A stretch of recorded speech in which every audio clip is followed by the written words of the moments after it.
Sophia नाम की इस रोबोट के बारे में आप जानते ही होंगे। ये पहली ऐसी रोबोट है जिसने 25 अक्टूबर 2017 को सऊदी अरब की नागरिकता हासिल की है। अजीब लगता है ना कि जहां सीरिया जैसे कई देशों के लोग नागरिकता लेने के लिए परेशान हैं, वहीं ऐसे में एक रोबोट को इतनी आसानी से नागरिकता मिल जाती है।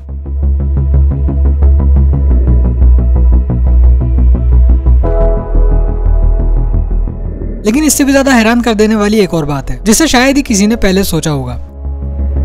जब से मशीन लर्निंग और एआई ने इंसानों की जिंदगी में कदम रखा है, तब से आज तक इस टेक्नोलॉजी को मानव बेहतर से बेहतर बनाने की कोशिश में लगे हुए हैं और इस कोशिश में वो काफी हद तक कामयाब भी हुए हैं। आज हम इंसान एआई पर इतने निर्भर हो गए हैं कि आपकी स्क्रीन पर एडवर्टाइजमेंट से लेकर आपके लिए ऑनलाइन शॉपिंग करने पर आपके लिए बिल बनाने जैसे काम भी आज एआई पर ही निर्भर हो गए हैं।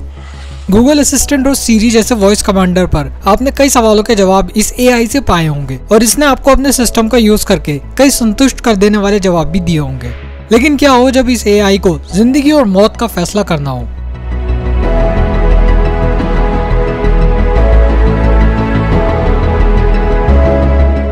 ट्रॉली वाले इस किस्से को तो आप जानते ही होंगे, जिसमें किसी इंसान को एक ऐसे कंट्रोल पर बैठा दिया जाता है जहां से वो एक ट्रेन को सामने आने वाले किन्हीं दो ट्रैक में से किसी एक ट्रैक पर भेज सकता है। यहाँ पर एक ट्रैक पर एक इंसान को खड़ा कर दिया जाता है और दूसरे ट्रैक पर 3 या 5 लोगों को खड़ा कर दिया जाता है। फिर ये चेक किया जाता है कि वो इंसान किस ट्रैक पर ट्रेन को भेजता है। अब यहाँ उसके पास 2 ऑप्शन होते हैं, पहला कि कुछ भी ना करे और 5 लोगों को ऐसे ही मरने दे, और दूसरा कि लेवर दबाकर ट्रेन को उस एक इंसान वाले ट्रैक पर भेज दे जिससे कि ज्यादा से ज्यादा लोगों की जान बचाई जा सके। ऐसे में उस इंसान के द्वारा लिए गए फैसले बेहद हैरान कर देने वाले थे। इसमें से ज्यादातर लोगों ने एक इंसान वाले ट्रैक पर ट्रेन को भेज दिया जिससे वह उन ज्यादा से ज्यादा लोगों की जान बचा सके, और कुछ लोगों ने ऐसे में कोई फैसला लिया ही नहीं क्योंकि उनका मानना था कि उस समय उनका दिमाग फ्रीज हो गया था और वह कोई फैसला ही नहीं ले पाए। अब यही सवाल जब सोफिया नाम की इस रोबोट से पूछा गया, जहां एआई को यह डिसाइड करना था कि वह कौन सा फैसला लेती है, तो इसका जवाब सुनकर आप भी हैरान रह जाएंगे। सोफिया ने इसका जवाब दिया कि अगर मैं कभी भी ऐसी स्थिति में आती हूँ तो मैं ऐसे में कोई बटन दबाऊंगी ही नहीं। वह कोई भी अनजान जटिल स्थिति हो सकती है। साथ ही किसी इंसान की जिंदगी को इस तरह किसी साधारण गणित के सवाल की तरह जज करना भी मेरे हिसाब से ठीक नहीं है।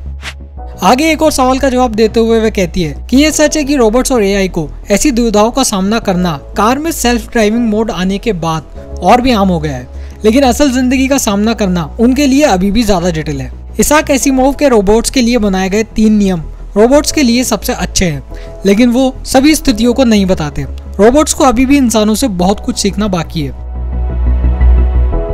इसाक एसिमोव के बारे में आपको बता देता हूँ कि ये एक अमेरिकन प्रोफेसर थे जिन्हें साइंस फिक्शन में अपने किए गए काम के लिए जाना जाता है। इन्होंने रोबोटिक्स के लिए 3 नियम बनाए थे और वो 3 नियम कुछ इस तरह थे। पहला, कोई रोबोट किसी इंसान को नुकसान नहीं पहुंचा सकता और न ही किसी इंसान को नुकसान पहुंचाने की स्वीकृति दे सकता है। दूसरा, रोबोट को इंसानों का ऑर्डर मानना चाहिए, लेकिन अगर वो पहले नियम के खिलाफ है तो उसे नहीं मानना चाहिए। तीसरा, एक रोबोट को अपनी खुद की रक्षा करनी चाहिए अगर यह पहले और दूसरे नियम को नहीं तोड़ती है। तो भले ही लोगों ने अभी टेक्नोलॉजी और विज्ञान में कितनी ही महारत हासिल क्यों ना कर ली हो, लेकिन उन्हें अभी भी काफी संघर्ष करना बाकी है, और ये बात उनके द्वारा बनाई गई टेक्नोलॉजी भी अच्छी तरीके से जानती है।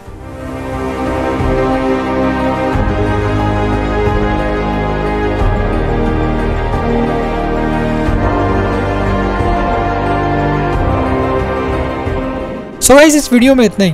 मैं मिलता हूँ आपसे नेक्स्ट वीडियो में कुछ ऐसा ही इंटरेस्टिंग लेकर।